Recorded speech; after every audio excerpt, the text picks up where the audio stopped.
बिस्मिल्लाहिर्रहमानिर्रहीम जी, अस्सलामुअलैकुम। मैं हमारी अली, आप देख रहे हैं मेरा चैनल। पाकिस्तान में खौफनाक ताकतवर तरीन जल्जला, कौन कौन से शहर मुतासर?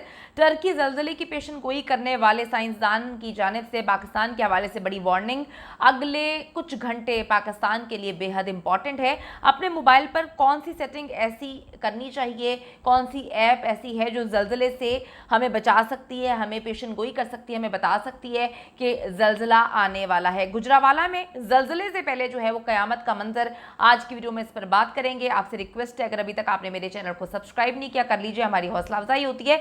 आप सबको याद होगा कि टर्की में एक खौफनाक किस्म का जल्जला आया था। उसकी पेशन गोई करने वाले साइंसदान ने अगले 24 घंटों के दौरान पाकिस्तान में ताकतवर तरीन जल्जले की पेशन गोई कर दी है। सोलर सिस्टम जियोमेट्री सर्वे की जानिब से की गई पेशन गोई के मुताबिक 84 आवर्स जो हैं, इसके दौरान चमन फॉल्ट लाइन जो है उसमें जल्जला आ सकता है और बड़ा खौफनाक जल्जला आ सकता है। पाकिस्तान का सूबा बलोचिस्तान है, जहां पे जेर जमीन चमन फॉल्ट लाइन में तेज लर्जिश रिकॉर्ड की गई है और इम्कान भी जाहिर किया जा रहा है कि इस इलाके में अगले 2 रोज में कोई खतरनाक तरीन जल्जला जो है वो आ सकता है, जिसकी शिद्दत जो है रेक्टर स्केल पर 6 या इससे ज़्यादा हो सकती है। चमन फॉल्ट लाइन जो है वो जनूबी एशिया की सबसे बड़ी फॉल्ट लाइन है जो पाकिस्तान के सूबे बलोचिस्तान में वाक़ है। इस फॉल्ट लाइन में जो है पाकिस्तान के अलावा अफगानिस्तान के इलाके भी शामिल हैं। यहाँ आने वाले जल्जले की जो लपेट में बलोचिस्तान के साथ साथ डेफिनेटली पाकिस्तान के जो बड़े शहर हैं, बड़े इलाके जो हैं वो भी आएंगे। 900 किलोमीटर तवील इस फॉल्ट लाइन पर 31 मई 1935 में कोयटा में इंतहाई हौलनाक किस्म का जल्जला आया था, जिसमें हजारों अफराद जो है लुकमे अजल बन गए थे। इस फॉल्ट लाइन में अफगानिस्तान और पाकिस्तान के इलाके आते हैं, यानी कि इस वक्त पाकिस्तान और अफगानिस्तान के लिए अगले जो 84 आवर्स हैं वो काफ़ी इंपॉर्टेंट हैं। खुदा ना खास्ता, देखिए ताकत तो अल्लाह के पास है, अल्लाह ताला जो है वो हर चीज़ पे कादिर है, लेकिन जो इस वक्त चीज़ें समझ आ रही हैं उससे ये पता चलता है कि 2 दिन में जो है एक खौफनाक जल्जला आ सकता है, जिसकी लपेट में पाकिस्तान और जो है अफगानिस्तान वो आएंगे। रवा साल नीदरलैंड से ताल्लुक़ रखने वाले तहकीककार फ्रैंक जो है उसने 3 फरवरी को एक ट्वीट की थी और बताया था कि जल्द या फिर थोड़ी देर के बाद वस्ती टर्की, उर्दन, शाम और लबनान में 7.5 शिद्दत का जल्जला आएगा। उसकी जल्जले से मुतालिक जो पेशन गोई थी 3 रोज बाद ही सच्ची साबित हो गई। तुर्की और शाम में 6 फरवरी को शदीद तरीन जल्जला आया था, जिसमें हजारों अफराद लुकमे अजल बन गए थे और लाखों जो है वो जख्मी हुए थे। इसके अलावा जी मुतादिद देहात भी तबाह हो गए थे। फ्रैंक जो है उनके इदारे की जानिब से रवा बरस 30 जनवरी को एक ट्वीट में बांग्लादेश और चीन के अलावा पाकिस्तान और अफगानिस्तान के मुतादिद इलाकों में जो है वो अर्जियाती सरगर्मियों में इजाफे का इम्कान जाहिर किया गया था और फिर 7 फरवरी को पाकिस्तान में 6.8 शिद्दत का जल्जला जो है वो रेक्टर स्केल पर रिकॉर्ड किया गया था। सूबा खैबर पख्तूनख्वा में कम से कम 9 अफराद जो है जाँ बहक और 46 जो हैं वो ज़ख्मी हो गए थे। जल्जले से बचा तो नहीं जा सकता, डेफिनेटली एहतियाती तदाबीर जो हैं वो हमारी जान बचा सकती हैं। अपने जो स्मार्टफोन्स हैं उसके अंदर जो है वो मुख्तलिफ ऐप्स आप इंस्टॉल कर सकते हैं। मेरे पास वो ऐप इंस्टॉल है। जब जल्जला आने लगा है तो उससे कुछ देर पहले जो है मुझे अलर्ट मैसेज आया था। मैंने अपनी गाड़ी रोक दी थी, मैं ड्राइव करके जा रही थी तो मैंने साइड पे गाड़ी रोक दी थी सेफ जगह पे। जब अच्छा थोड़ा सा मैं आपको समझाने की कोशिश करती हूँ कि फ़ौन जल्जले के झटकों की शिद्दत और रफ्तार का पता लगाते हैं। इसके अलावा मुतासरा करीबी इलाकों में एंड्रॉयड जो है वो सार्फिन को अलर्ट भी करते हैं। इसके लिए ज़रूरी है कि आपके जो मोबाइल फ़ोन्स हैं उस पर ना सिर्फ आपकी लोकेशन सेटिंग्स जो है वो ऑन हो, बल्कि आपका फ़ोन वाईफाई या मोबाइल डेटा के ज़रिए इंटरनेट से भी मुंसलिक हो, कनेक्ट हो। अच्छा जी, दूसरी तरफ गुजरावाला की बात कर लेते हैं, जहाँ पर एक अफसोसनाक, यकीन करें कि दिल को दहला देने वाला वाक़या पेश आया है।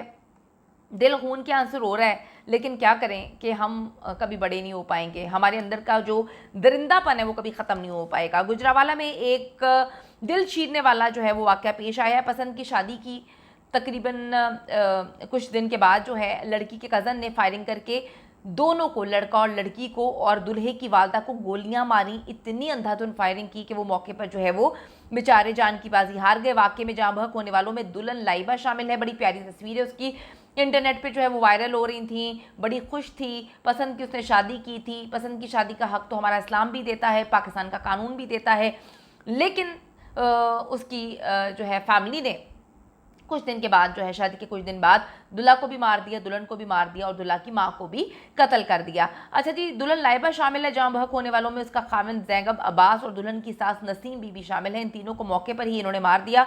मुलजिम उस्मान मकतूला लाइबा का फर्स्ट कज़न बताया जाता है। पुलिस ने मुलजिम को गिरफ्तार तो कर लिया, लेकिन डेफिनेटली हमारे मुल्क का सिस्टम कोई सऊदी अरब जैसा थोड़ी है कि अगर कत्ल हुआ है तो कत्ल के बदले कत्ल किया जाए। यहाँ पे तो सिस्टम इतना बुरा है कि यहाँ पर इंसाफ इंसान को मिलता नहीं है। 3-3 नस्लें जो है इंसाफ का इंतजार करती रहती हैं और उसके बाद जो है वो बेचारी मर जाती हैं। अगर उनमें कोई संकी हो जो तड़प रहा हो, तकलीफ में हो, अजियत में हो, तो वो खुद ही कहीं पे गोलियां मार देता है। ऐसे मुल्क नहीं चलते, ऐसे निज़ाम नहीं चलते, ऐसे सिस्टम नहीं चलते।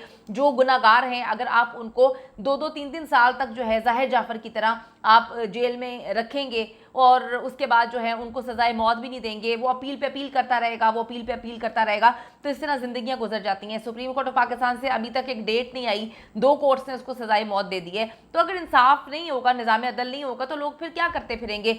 जैसे इन दरिंदों ने कत्ल किया है रईस को, डिलीवरी बॉय को, अपनी मर्जी से कत्ल कर दिया, अपनी मर्जी से आग लगा दी, अपनी मर्जी से जो है वो उसको तशद्दुद कर दिया। उनको पता है और बड़े आराम से कहते हैं डंके की चोट पे कि हम तो बाहर निकल आएंगे। जिन मुल्कों में निज़ाम नहीं होता उस मुल्क का फिर कुछ नहीं होता, कोई उनके जो है ना कोई उनको पूछने वाला नहीं होता।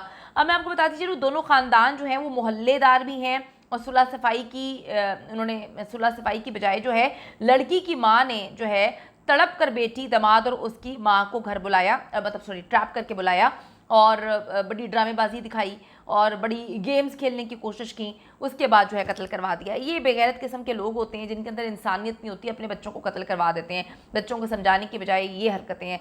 ठीक है, ये मामला तो चलते ही रहेंगे, लेकिन मेरी आप लोगों से रिक्वेस्ट है कि जो बातचीत से हो सकती है ना, जो मामला सॉर्ट आउट हो सकते हैं बातचीत से, खुदा के लिए कानून को हाथ में ना लें। ठीक है, इस मुल्क में कानून नहीं है, लेकिन ऊपर जाके तो कुछ मुंह दिखाना है ना, तो उस मुंह को बचाने के लिए, उस मुंह को अच्छा जो है अच्छे करतूतों के साथ लेके जाने के लिए यही है कि गलत को सपोर्ट ना करें, बैठकर बात करें और इस तरह से अपने बच्चों का हाल ना करें।